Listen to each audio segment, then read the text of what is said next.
1948. Posteriormente hemos mencionado la Guerra Civil Griega. Hemos dicho la Guerra Civil Griega se desarrolla en el año 1946 hasta el 49. Son 3 años de guerra civil. Va a haber un grupo que es capitalista y el otro grupo que es socialista. Se enfrentaron y ganó el sector de la sociedad capitalista. Vamos anotando otro conflicto mientras vamos observando las imágenes. El otro conflicto, compañeros, anótense. Más que conflicto, en realidad es un dato muy interesante. Número 3 pueden colocar ahí, la Revolución China. La Revolución China.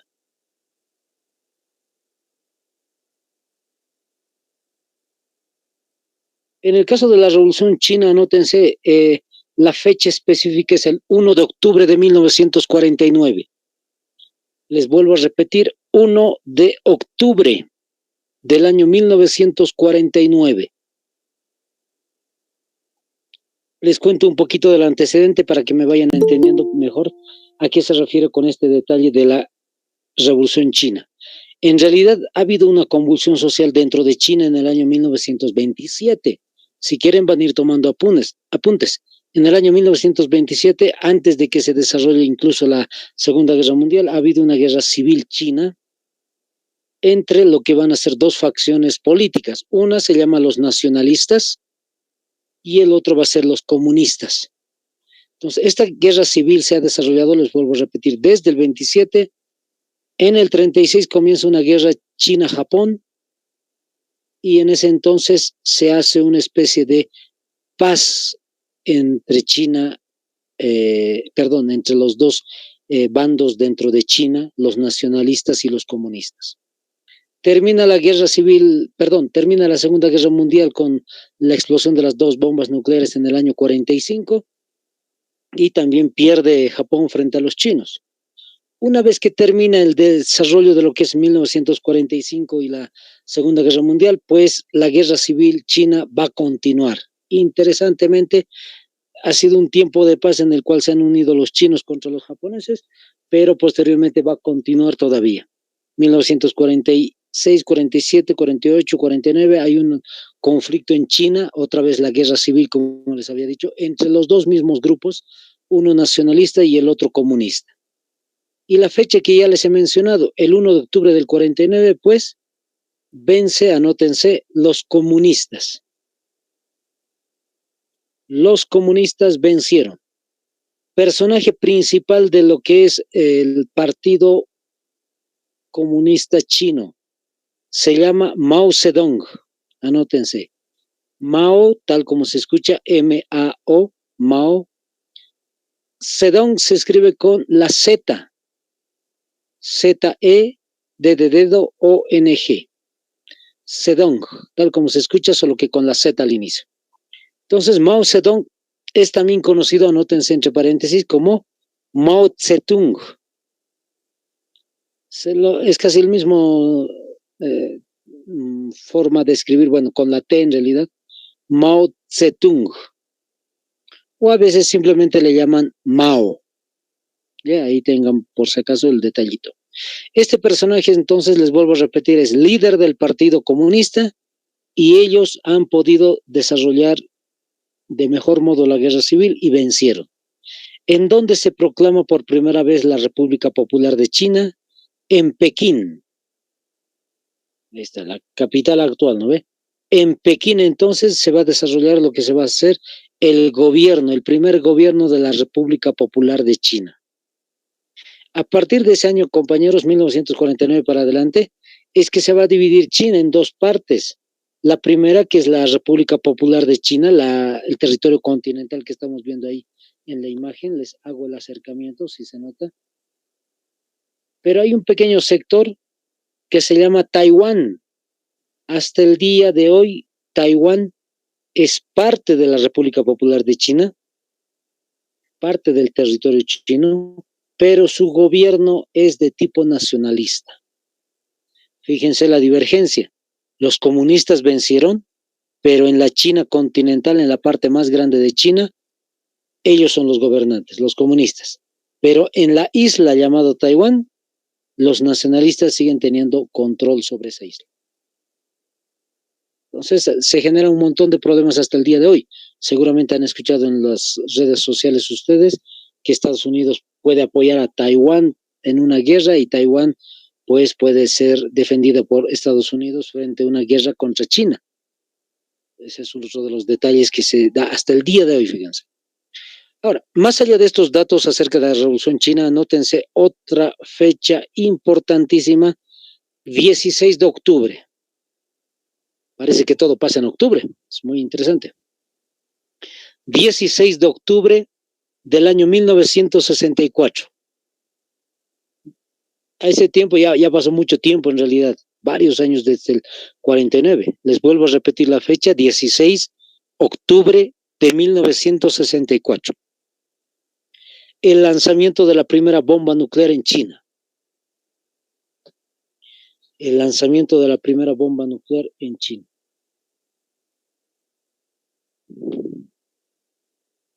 Entonces, fíjense, China había tenido o había obtenido en todo caso la bomba nuclear. Al igual que Estados Unidos, al igual que la Unión Soviética y otros dos países europeos que también ya habían conseguido la bomba nuclear hace mucho tiempo, Francia y Gran Bretaña. Y principalmente la República Popular de China va a tener esta bomba nuclear porque la Unión Soviética va a apoyarlo en las investigaciones para formular la bomba nuclear. El nombre en clave de la bomba nuclear, anótense, 596. Así se le llama. 596.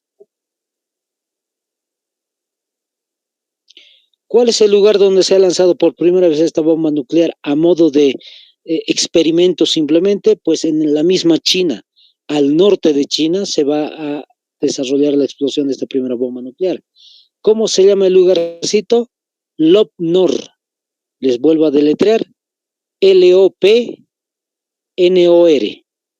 Lop Nor. Ese es el lugar entonces donde se ha desarrollado el lanzamiento de la primera bomba nuclear por parte de China. A partir de ese momento, pues China entonces es uno de los países más fuertes en cuestiones de armamento. No se olviden, hemos dicho, las dos superpotencias van a ser Estados Unidos y la Unión Soviética, pero aparte de ellas han tenido, hasta el día de hoy, son 3 países más, Francia, Gran Bretaña y China, y a partir de ahí China se vuelve una potencia militar. Listo, ahí está. Ese es el detalle entonces acerca de China, compañeros. Vamos a ir mencionando ahora otros detalles que vamos a ir viendo en las imágenes. En el caso del cuarto acontecimiento, anótense, el cuarto acontecimiento se llama la Guerra de Corea. Anótense. Número 4, la Guerra de Corea. Les vuelvo a repetir. Número 1 ha sido Israel. Número 2 ha sido la Guerra Civil Griega.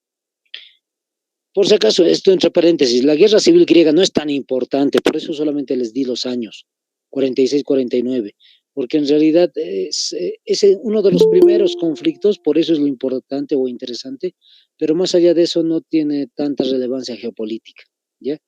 Tercer elemento, hemos dicho, China se vuelve comunista y tiene una bomba nuclear. Y el cuarto evento es la Guerra de Corea. Fechas específicas de la Guerra de Corea. Vamos a anotar esto de forma específica. 25 de junio, anótense. 25 de junio del año 1950. 25 de junio del 50. Ahí inicia la Guerra de Corea y termina el 27 de julio. 27 de julio, con L de lunes, 27 de julio del año 1953. Listo. Les voy comentando antes de ir explicándoles un montón de cosas ahí en la imagen. Les comento, en realidad termina la Segunda Guerra Mundial en el año 1945 y a partir de la derrota de Japón frente a los chinos, lo que China va a hacer es simplemente dividir el territorio de Corea en dos partes. Como están observando ustedes, ya terminando la Segunda Guerra Mundial, ese sector que se llama la península de Corea, en realidad era solo un país, pero dado que parecía que Estados Unidos iba a atacarlo y demás, se divide en dos sectores, Corea del Norte y Corea del Sur. Corea del Norte va a estar apoyado por la Unión Soviética y en el caso de Corea del Sur va a ser apoyado por Estados Unidos. Vamos a notar un detallito importante, quiero que lo tengan en cuenta. Ahí dice Corea del Norte. Anótense cuál es el nombre verdadero del país en realidad, de forma oficial. Se llama República Popular Democrática de Corea. Les vuelvo a repetir una vez más. República Popular Democrática de Corea.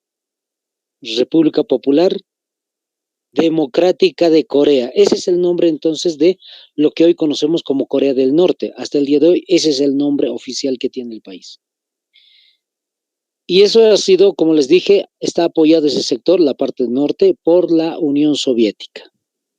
En cambio, en el caso de Corea del Sur, anótense el nombre original que tiene, República de Corea. No se le conoce como Corea del Sur. En realidad el nombre oficial es República de Corea. Y como ya les dije, está apoyada por Estados Unidos. Listo. ¿Qué es lo que sucede? Entre las dos Coreas, como están viendo ustedes, en realidad no tenía que haber disputas, peleas, salvo que hay muchos justificativos que indican que Corea del Norte es el iniciador. Hay otras versiones que dicen Corea del Sur empezó a atacar primeramente a Corea del Norte, pero muchos historiadores parece ser que coinciden en que Corea del Norte es el iniciador del conflicto. Fíjense las flechitas, vamos a especificar ahora sí. La imagen en la primera etapa, fíjense, ¿qué dice? Ofensiva y avance de las tropas norcoreanas, junio a septiembre del año 1950. Entonces, la flechita en color, más o menos en color marrón ahí, que están observando, demuestra cómo es que Corea del Norte empezó a atacar a Corea del Sur. Y fíjense un detalle, en Corea del Sur, ahí donde están viendo, tiene un puntito que dice Seúl. Es la capital de Corea del Sur. Corea del Norte había atacado a Corea del Sur y le había quitado su propia capital. Y va avanzando mucho más adelante y va perdiendo territorio Corea del Sur. ¿Hasta qué punto? Hasta el segundo puntito donde ustedes pueden observar y dice Pusan. En alrededor casi de 2 meses, Corea del Norte, solo Corea del Norte, ha podido vencer a Corea del Sur en su capital, incluso gran territorio perdido de Corea del Sur.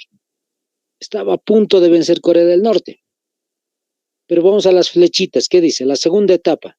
Intervención y avance de las tropas de la ONU desde octubre hasta noviembre del año 1950. Fíjense.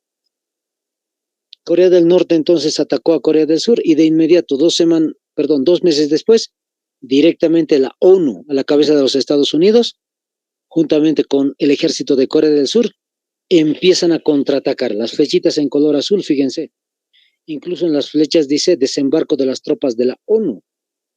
Han ido avanzando las tropas de la ONU y han ido atacando los de Corea del Sur con Estados Unidos a la cabeza, pues recuperaron Seúl, como están viendo, incluso perdieron los de Corea del Norte su capital, Pyongyang.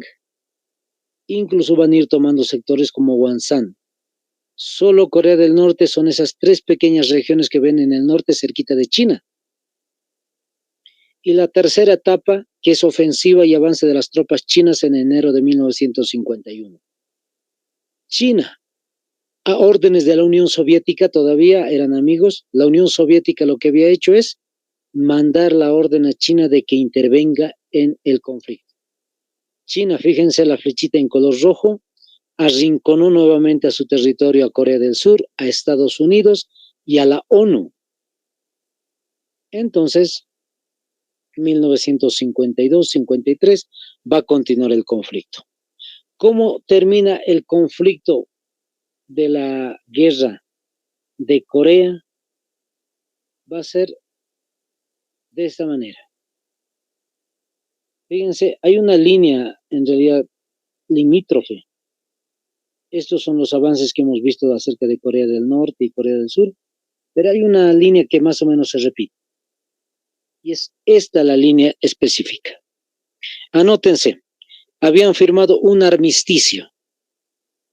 La fecha ya les di, es la fecha del 27 de julio del 53. Al inicio ya les di el 27 de julio del 53. En esa fecha se firma el armisticio. ¿Qué es un armisticio? Pues es un alto al fuego, es una tregua entre las dos Coreas. Lo que quiero que anoten y subrayen, compañeros, es, y lo que les pueden preguntar, ¿dónde es el límite de las dos Coreas? Anótense el paralelo 38. Paralelo 38 es la línea divisoria de las dos Coreas. Aparte de llamarle paralelo 38, que es un nombre que todo el planeta lo conoce porque hay líneas paralelas, también se le conoce con este nombrecito, zona de desmilitarización. Anótense, zona de desmilitarización. Les indico algo más. Esa línea tan pequeña que están viendo en el mapa, esa línea entrecortada, de Corea del Norte hacia Corea del Sur, son 4 kilómetros de anchura. ¿Ya? Anótense. 4 kilómetros de ancho, entonces tiene la línea divisoria entre las dos Coreas. ¿Qué es lo interesante acá? Que ese sector, como dice, zona de desmilitarización, está imposible que Corea del Norte y Corea del Sur puedan tocar ese suelo, por decir así. Ha habido distintos tipos de negociaciones a lo largo de los años, sí, se están tratando de poner de acuerdo para una especie de paz, pero lamentablemente eso siempre tiene riesgo. Lo que han visto, tal vez han escuchado recientemente, hay ensayos militares de Estados Unidos con Corea del Sur, y eso hace que Corea del Norte vuelva nuevamente a hacer ensayos de misiles intercontinentales, y muchos piensan que Corea del Norte puede atacar a Estados Unidos. Entonces, no hay una paz duradera, no es una paz, no hay un tratado definitivo de paz entre las dos Coreas, solamente es este armisticio que dice no pueden ninguna de las dos Coreas comenzar un ataque a la otra. Listo, así termina el detalle de este evento. Vamos a otro evento que es mucho más interesante. La guerra de Vietnam.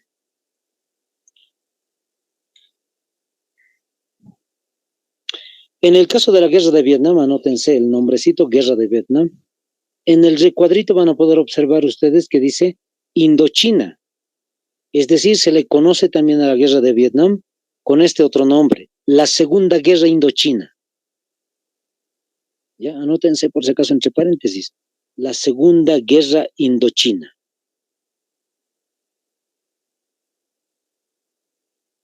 Fechas específicas del conflicto de Vietnam.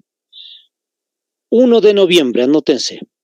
El 1 de noviembre del año 1955.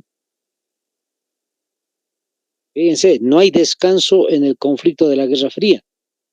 Está terminando lo de Corea en el 53 y en el 55 ya está comenzando otro problema. 1 de noviembre de 1955, les vuelvo a repetir, y termina la Guerra de Vietnam el 30 de abril. 30 de abril del año 1975. Imagínense lo que habrá sido eso. 1975 es el fin de la guerra de Vietnam. Son 20 años de conflicto. Anótense un primer detallito, un asterisco, un guioncito si quieren ustedes, antecedentes. Anoten. Vamos a mencionar un antecedente principal. En el caso de los antecedentes, como ya hemos mencionado, es una segunda guerra de Indochina. Entonces, anótense ahí al ladito, hubo una primera guerra indochina. Hubo una primera guerra indochina. No nos interesa destacar las fechas para que no nos compliquemos, solamente les voy a mencionar que hubo una primera guerra de Indochina y les voy contando, ustedes van tomando apuntes. Lo que están observando ahí, desde donde dice en color naranja, Vietnam del Norte hasta Vietnam del Sur, que está en color amarillo, todo eso también era un solo país. En la primera guerra de Indochina era un país unificado. ¿Qué es lo que sucedió? Hubo dos bandos, igualito que la guerra civil griega, hubo dos bandos, capitalistas, socialistas, se han enfrentado y pues al final de cuentas pasó casi lo mismo que en el caso de Corea. Se dividió el país en dos sectores. Como están viendo, es la misma lógica de Corea. Vietnam del Norte es socialista, anótense. Vietnam del Norte es socialista. Y en el caso de Vietnam del Sur, es capitalista. Si no lo anotaron acerca de Corea, igual, de Corea del Norte hemos dicho, la Unión Soviética lo apoyaba, eso quiere decir que Corea del Norte era socialista, Corea del Sur era capitalista. En este contexto de Vietnam también es lo mismo. Vietnam del Norte es socialista, Vietnam del Sur es capitalista. Se enfrentan estos dos países, por decir así, en esa, como consecuencia de esa primera guerra de Indochina. Y lo interesante está en esto, que ambos, como ya se han separado los dos países, pues cada uno podía desarrollar el tipo de economía y el tipo de política que ellos querían. Lamentablemente, en el caso de Vietnam del Sur, al parecer el capitalismo no les ha resultado. ¿Qué quiere decir esto? Que en realidad los socialistas de Vietnam del Norte y muchas de las personas de Vietnam del Sur quieren volver a unificar el territorio en uno solo. Les vuelvo a repetir, Vietnam del Norte que es socialista y el Vietnam del Sur que hay un grupo de la sociedad de Vietnam pero que es capitalista, quiere unir el país. Ahora sí, anótense otro asterisco, desarrollo de la guerra. Recién entramos al tema, desarrollo de la guerra. Ahora, ¿quién se enfrenta con quién aquí? No van a ser las dos Vietnam, ¿ya? Porque Vietnam del Sur quiere ser parte de Vietnam del Norte, entonces quieren unificar en realidad el territorio. Pero hay un pequeño grupo dentro de lo que es Vietnam del Sur. Ese pequeño grupito es capitalista. Entonces, ese pequeñito grupo es el que está en contra de la unificación de Vietnam. Para resumir más sencillo, anótense lo siguiente. ¿Qué es la guerra de Vietnam? Vietnam contra, anótenle así, Vietnam contra Estados Unidos. Esa es la guerra de Vietnam. Vietnam que está intentando unificarse y Estados Unidos que va a apoyar a ese pequeño grupito de capitalistas que les decía. Fíjense la diferencia, Vietnam es un pequeño país ahí en el sudeste asiático, es muy chiquitito en realidad, en los mapas normales ni siquiera se alcanza a notar, por decir así, y en el caso de Estados Unidos, pues es una potencia mundial, tiene bombas nucleares, podría lanzar una bomba nuclear en Vietnam y tranquilamente derrotar a lo que se llama Vietnam. Ahora sí, les voy comentando. Se ha ido desarrollando este conflicto de Vietnam y Estados Unidos. Ha habido un momento en el cual los norteamericanos han llegado con bombardeando los territorios de Vietnam, lanzan bombas en el territorio de Vietnam. ¿Y cuál es el detalle interesante? Los vietnamitas se esconden dentro de las cuevas, se van escondiendo al interior de las cuevas. Terminado el bombardeo, la infantería de Estados Unidos sale en busca de algunos sobrevivientes para seguramente llevarlos como prisioneros o asesinarlos y no encuentran nadie o muy pocos. En el momento que están haciendo el patrullaje la infantería de Estados Unidos, salen de las cuevas los vietnamitas de diferentes sectores y empiezan a atacar al ejército de Estados Unidos. ¿Quién vence este tipo de batallas? Pues los vietnamitas. Otro detalle interesante, ustedes deben saber que Vietnam en realidad es una selva, no es un desierto, es una selva, y al interior de la selva se han hecho muchas, muchas trampas donde los soldados norteamericanos caen constantemente. Un pequeño paréntesis, en algún momento les decía a los compañeros, ustedes si han visto en algún momento la película Rambo, han podido observar que este personaje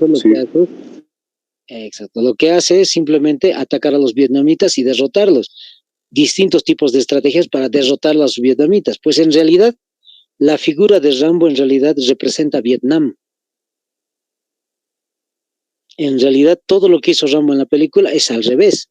Los vietnamitas han ido atacando constantemente a los norteamericanos y han fallecido cientos y cientos y cientos de soldados norteamericanos en Vietnam. Justo en ese ámbito, en esos 20 años, ingresó como presidente, incluso se pueden anotar, John F. Kennedy, un personaje muy conocido de Estados Unidos. John F. Kennedy va a ser presidente en los años 60. Y este personaje aparentemente parecía que iba a romper la guerra de Vietnam con una especie de tratado de paz o armisticio, pero no, continúa. Llevan más miles y miles de soldados norteamericanos y como consecuencia de todo esto, pues lamentablemente lo que va a suceder es que va a haber un movimiento en Estados Unidos en contra de la guerra. No se olviden de este famoso movimiento, los hippies. El movimiento hippie nace justamente con la idea de desarrollar lo que ellos decían como eslogan, paz y amor. Es decir, simplemente no tienes que hacer la guerra contra los vietnamitas, de alguna forma diciendo, de forma oculta, no lo dijeron de forma directa, pero ahí está, el eslogan lo dice todo, paz y amor.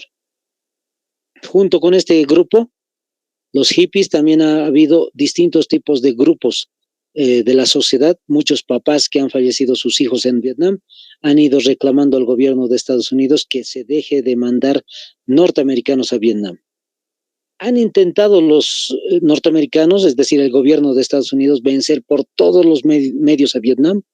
Hasta incluso se ha utilizado algo que la ONU no acepta, armas químicas. No estamos hablando aquí de gases lacrimógenos ni nada, sino de un arma química llamada fósforo. Anótense por si acaso. Estados Unidos ha utilizado en la guerra de Vietnam entonces el fósforo. Lamentablemente las consecuencias del fósforo los vemos incluso hasta el día de hoy, posiblemente. Veía hace unos años atrás, el 2014, nacían muchos niños con malformación justamente por la utilización del fósforo por parte de Estados Unidos en la guerra de Vietnam. Fíjense, en el 2014 seguían naciendo pequeños con malformación. Ahora, después de tantos años de guerra y después de tanto descontento de la sociedad norteamericana, Estados Unidos lo que hace es salir del conflicto. La fecha que ya les he mencionado en el año 1975, justamente menciona que Estados Unidos sale del conflicto. ¿Qué quiere decir esto? ¿Quién ganó? Vietnam. Vietnam en el año 75 acabó de derrotar a Estados Unidos, que era una potencia mundial. Lo más grave del caso para los norteamericanos, después del conflicto, va a ser algo más interesante todavía. Fíjense la imagen de Vietnam. ¿Qué dice? Solo dice Vietnam. No hay una Vietnam del norte ni del sur. Entonces, anótense la fecha, 2 de julio de 1976, 2 de julio de 1976, ya pasó la guerra, 1976 hemos dicho, reunificación de Vietnam. Reunificación de Vietnam. Ahí está. Para los norteamericanos ha sido un desastre, porque después de 20 años de haber estado combatiendo contra los vietnamitas, no vencieron a Vietnam. Ahora, hay dos detallitos interesantes, esto les voy comentando. En realidad, los norteamericanos nunca han aceptado que perdieron en Vietnam. Todos los libros de historia van a decir que han perdido los norteamericanos, pero ellos aún no reconocen que hayan perdido. Cuando una nación no reconoce que ha perdido, pues no paga daños y perjuicios. Lo que Estados Unidos generó allá en Vietnam, no lo reconoce y no ha pagado daños y perjuicios a Vietnam. Y segundo detalle, no sé si alguna vez han escuchado ustedes hablar de Vietnam. Aquí en América Latina, cuando ustedes seguramente eran muy pequeñitos, había un presidente que se llamaba Hugo Chávez en Venezuela, que en algún momento decía, si es que hay una invasión por parte de Estados Unidos a América Latina, a cualquier país de América Latina, pues le vamos a dar un Vietnam, dos Vietnam, tres Vietnam, algo así decía. ¿Qué está diciendo? Que no nos vamos a dejar derrotar contra los norteamericanos.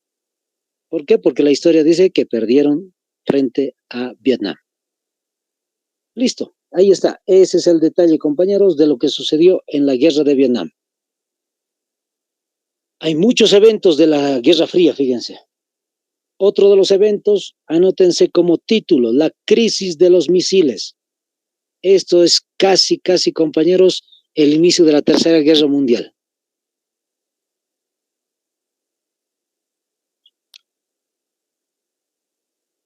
Entonces estamos hablando de un evento importantísimo lo que ha sucedido en los años 60, casi 50, 60, sí, 60. Como están observando, todo tiene que ver con Cuba. ¿Ya? Entonces, ¿cuál es el detalle principal? Anótense ustedes. Un primer subtítulo coloquen. La Revolución Cubana. Vamos a observar un poquito de lo que ha sido la Revolución Cubana y posteriormente vamos a ir analizando lo que ha sido el caso de la crisis de los misiles.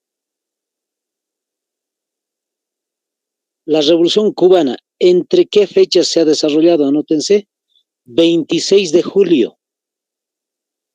Les vuelvo a repetir, 26 de julio del año 1953.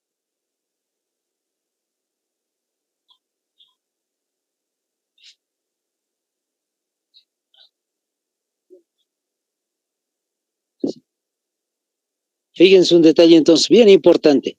Como hemos dicho, 26 de julio del 53, busquen la fecha de Corea. Así, un momentito, búsquenle en sus apuntes la guerra de Corea. ¿Cuándo ha terminado, compañeros?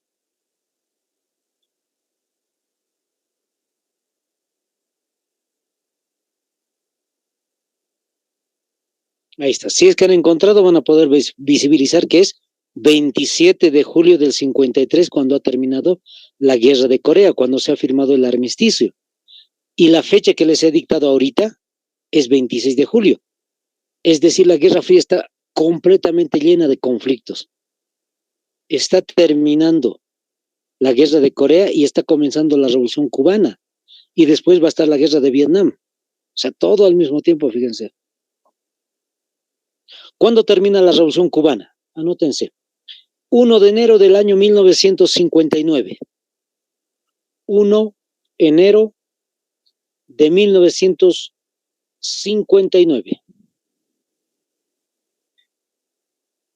Ahí está, ya tienen inicio de la revolución y fin de la Revolución Cubana. Vamos a ir viendo algunos detalles importantes. Anótense, el presidente de Cuba para ese entonces, estamos comenzando para el 53.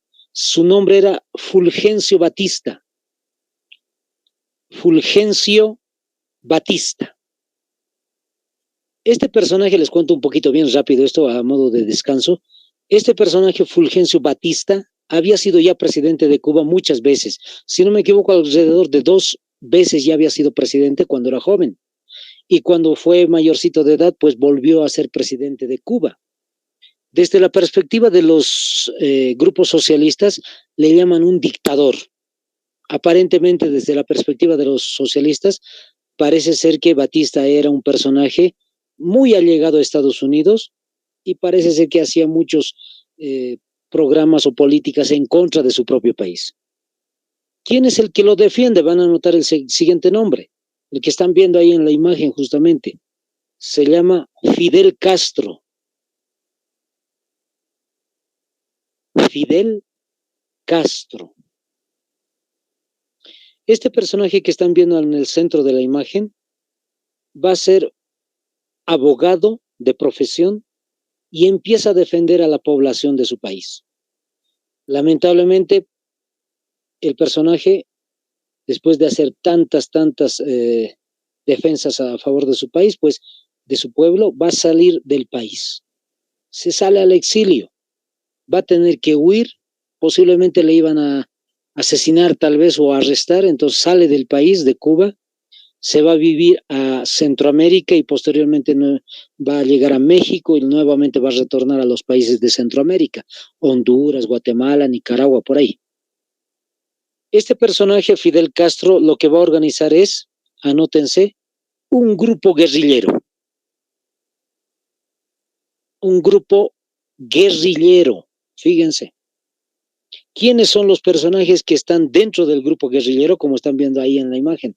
Muchos soldados ahí. Está su propio hermano, anótense, Raúl Castro. Raúl Castro. Hay otro personaje que se llama Camilo Cienfuegos, tal como se escucha. Camilo Cienfuegos. Otro personaje más, Juan Almeida. Juan Almeida. Otro personaje que es un poco conocido también en el ámbito de lo que es las guerrillas en Cuba. Uber, con H van a anotar, con B alta, Uber Matos. Uber Matos. Y hay otro personaje que es más interesante y más importante, al igual que Fidel Castro. Ernesto el Che Guevara. Ernesto el Che Guevara. Muchos deben conocerlo, habrán escuchado alguna vez por lo menos el nombre de este personaje. Entonces, Ernesto Che Guevara, ¿por qué se llama así? En realidad su apellido no es el Che, es un sobrenombre.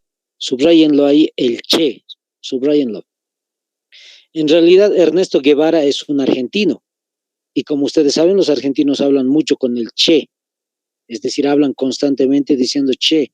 Entonces, Fidel Castro le ha apodado ese nombrecito, ¿no? Ernesto el Che Guevara. Estos personajes entonces se habían agrupado, posibilitando un grupo guerrillero en Centroamérica. Han conseguido armas y posteriormente van a volver a Cuba.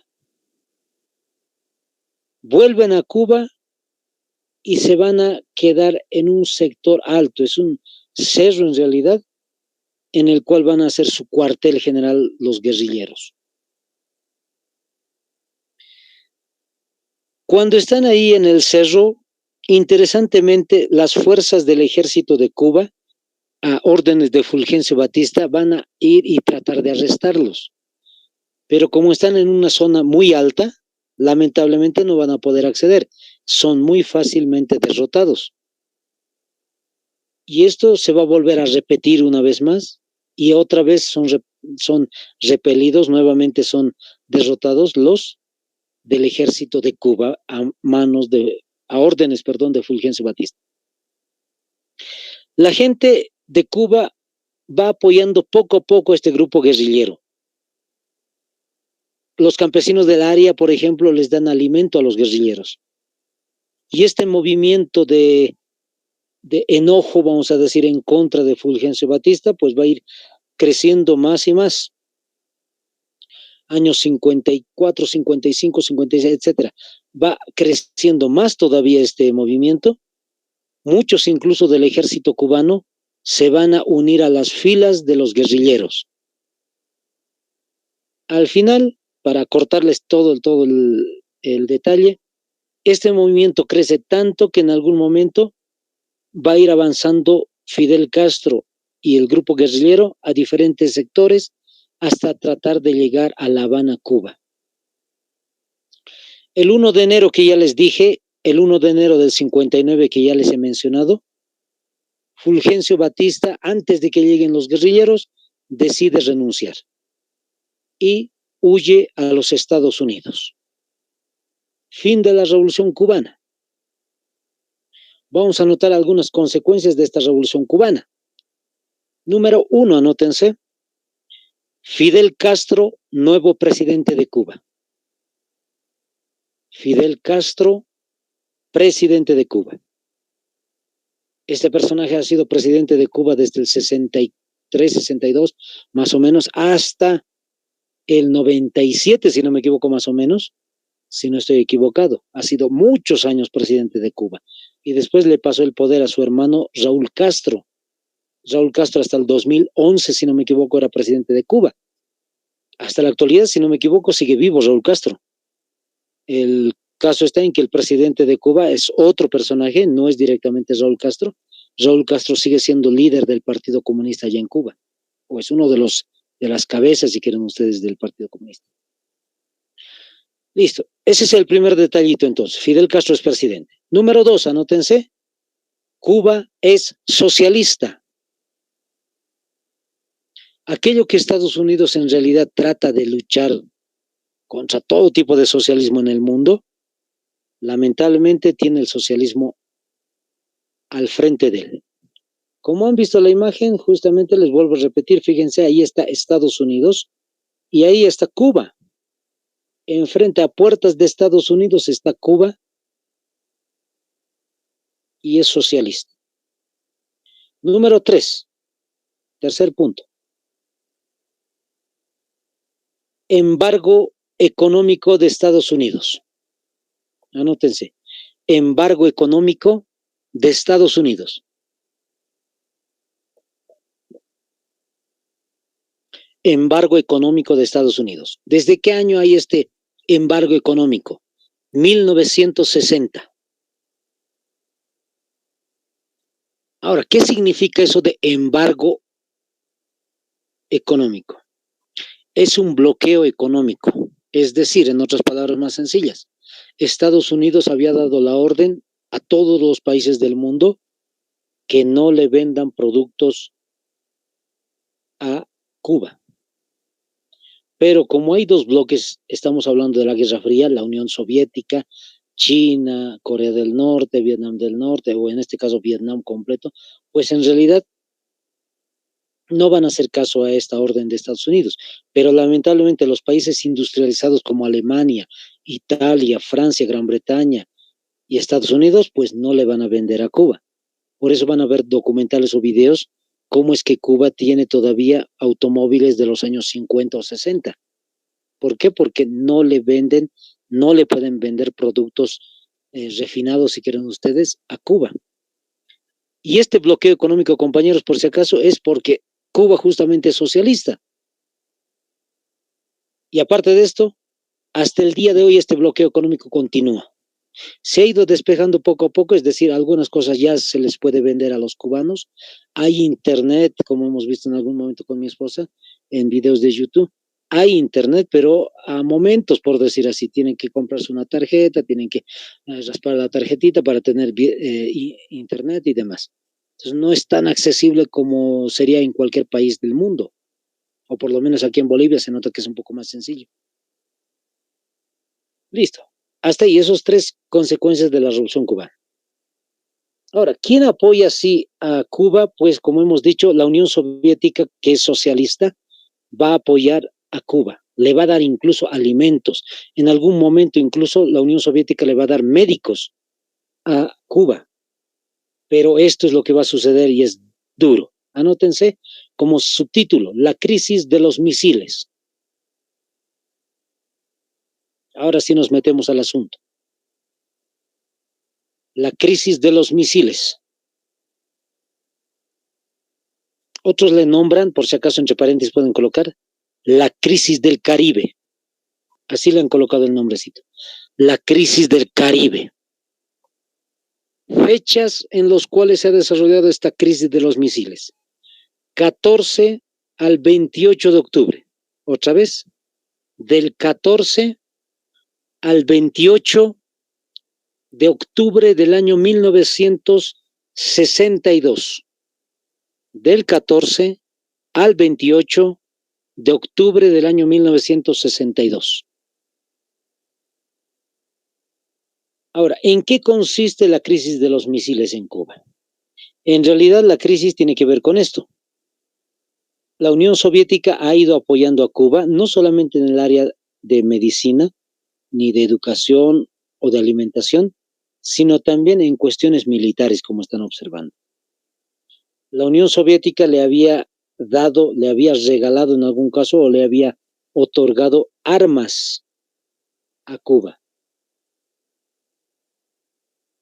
Ahora, la crisis se abre con este detalle. Un piloto de Estados Unidos, un piloto civil de Estados Unidos, estaba sobrevolando la isla de Cuba. Para ese momento no había todavía los satélites tan finos que tenemos en la actualidad. Entonces, un avioneta estaba pasando por la isla de Cuba y sacando fotografías.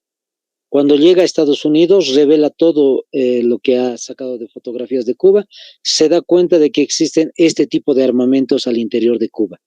Y eso se lo va a hacer saber al gobierno de Estados Unidos. Y el gobierno de Estados Unidos, pues, va a querer comenzar un ataque a Cuba. En realidad le había atacado ya antes y Cuba se había defendido muy bien, pero tendría que comenzar nuevamente a atacar a Cuba. Vamos a notar qué es lo que se había visto en las fotografías. Anótense, 24 plataformas de lanzamiento.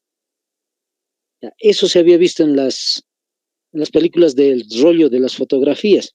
24 plataformas de lanzamiento. Fíjense, 24 aparatos gigantescos de lanzamiento. ¿De qué? Pues va a ser de cohetes, anótense. Le habían regalado a Cuba 42 cohetes. Más o menos el que están viendo seguramente. 42 cohetes. Otro detalle. Le habían regalado 42 bombarderos. Eso sí es espectacular. Fíjense, 42 aviones gigantes estamos diciendo que están cargando bombas. 42 bombarderos. Otro dato más. 40 aviones caza. De cacería, ¿no ve? 40 aviones caza. Es una flotilla, es un regimiento de aviones pequeñitos que son de caza, es decir, son veloces estos aviones. Y esto, vamos a decir a modo de broma, le había prestado la Unión Soviética a Cuba esto. 47,000 soldados rusos, anótense. Son préstamo porque no se entiende que les van a regalar a los rusos. 47,000 soldados de Rusia. ¿Para qué están los soldados? Pues para defensa, pero también para seguramente enseñar a los cubanos cómo es que se manejan los distintos tipos de aparatos. 47,000 soldados rusos, imagínense. Pero hay un detalle más, todavía más grave. Anótense, 45 bombas nucleares. 45 bombas nucleares. Imagínense lo que ha sido eso. Por eso la imagen ustedes han podido observar. Ahí está Estados Unidos, Cuba. Desde Cuba podía lanzar Fidel Castro 45 bombas nucleares y fíjense el radio de distancia. Tranquilamente llega a todas las ciudades de Estados Unidos. Entonces, imagínense lo que ha sucedido. Cuba está a punto de atacar a Estados Unidos con bombas nucleares. Y en el caso de Estados Unidos, ¿qué es lo que va a hacer? Vamos con la imagen.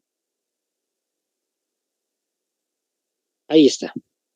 Fíjense, cerquita de la Unión Soviética hay un país que está en color azul. Ahí cerquita de la Unión Soviética. Se los agrando, no sé si se agranda ahí para ustedes. Justo al sur de la Unión Soviética. Ese lugar se llama Turquía. En Turquía los norteamericanos lo que han hecho es colocar bombas nucleares para atacar a Moscú, a la Unión Soviética. Como siempre les digo a los compañeros, en el año 62, chicos, casi estamos a punto de no nacer, porque hubiera sido una tercera guerra mundial de proporciones nucleares. Entonces, fíjense, Hubiera sido tremendo la guerra entre esos dos potencias mundiales. Al final, ¿cómo se soluciona todo el conflicto?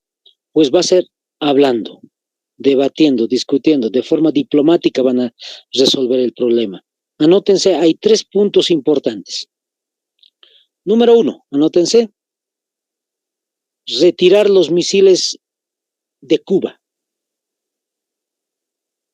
Eso es lo principal, retirar los misiles, estamos hablando de los misiles nucleares de Cuba. Entonces Estados Unidos en la negociación con la URSS había dicho, si queremos paz entre los dos países, quiten las bombas nucleares de Cuba. Y la Unión Soviética accedió, dijo, trato hecho, pero con una condición. ¿Cuál es la condición? Anótense el punto número 2. Estados Unidos no debe invadir Cuba. Estados Unidos no debe invadir Cuba. Fíjense, hasta esos 2 puntos primeros, la Unión Soviética y Estados Unidos estaban a gusto, ya habían firmado el tratado y habían concordado entre los dos. Y el presidente de Estados Unidos, por la mañana del 28 de octubre, que ya les he mencionado la fecha, tenía que dar una noticia por radio, en directo para toda la nación de Estados Unidos, diciendo que hay paz, ya no existe esto de la crisis de los misiles, hay una paz entre la Unión Soviética y Estados Unidos. Pero faltando una hora antes de que dé el discurso el presidente de Estados Unidos, interesantemente la Unión Soviética, el presidente de la Unión Soviética, le llama por teléfono al presidente de Estados Unidos y le dice, anótense el tercer punto, retirar los misiles nucleares de Turquía. Retirar los misiles nucleares de Turquía. Eso le había pedido faltando una horita la Unión Soviética a Estados Unidos. Estados Unidos no podía qué hacer. Lo único que le dijo a la Unión Soviética es mantengamos en secreto este tercer punto, pero aceptamos. Y luego, pues el presidente de Estados Unidos dio el discurso a su país y hay paz entre las dos potencias en ese momento del año 62. Vamos a ir viendo otros temas más adelante, compañeros. Aquí vamos a quedar el día de hoy. Espero que les sirva toda esta información como siempre. El día lunes vamos a ir terminando el tema de la Guerra Fría y posiblemente vamos a ver un poquito de la Segunda Guerra Fría, lo que está pasando en el mundo actualmente. Espero que haya sido muy interesante todo esto. Bendiciones, compañeros.